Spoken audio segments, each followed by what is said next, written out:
各位投資者，喺高速發展嘅生物科技領域，你有冇留意到一隻股票，佢嘅實際年回報率竟然高達37%，而市場預期只有16%。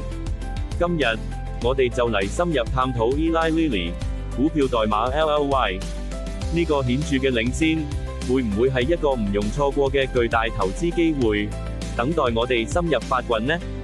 首先，等我哋認識下 Eli Lilly 呢間擁有過百年歷史嘅生物科技巨頭。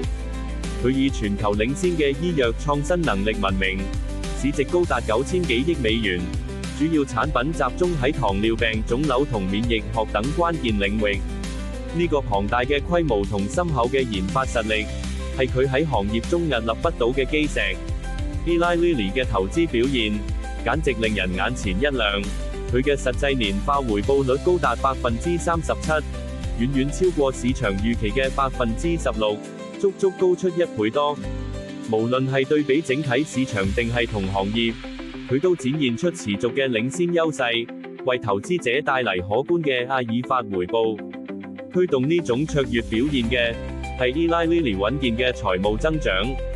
佢嘅收入年複合增長率達12%，EBITDA 增長率更達到17%，而淨利潤增長率亦有15%。呢啲數據都清晰表明，公司擁有強勁嘅內生增長動力，不斷擴大佢嘅市場份額同盈利能力。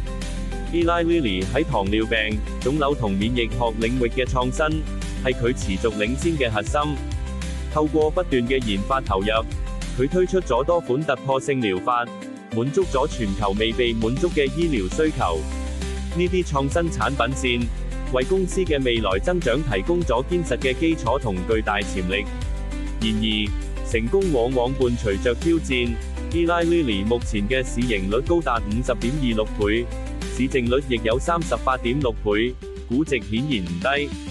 同時，佢嘅相對強弱指數 RSI 達到83.36，遠超70嘅超買水平，可能意味住股價短期內有調整嘅風險，需要投資者謹慎評估。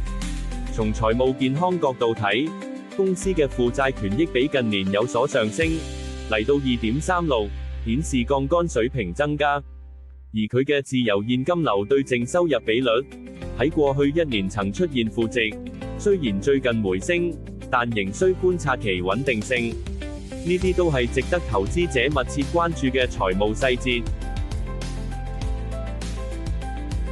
你今日估咗未？本內容只供參考，並不構成任何形式之投資建議、邀約或推薦。投資有風險，買賣需謹慎。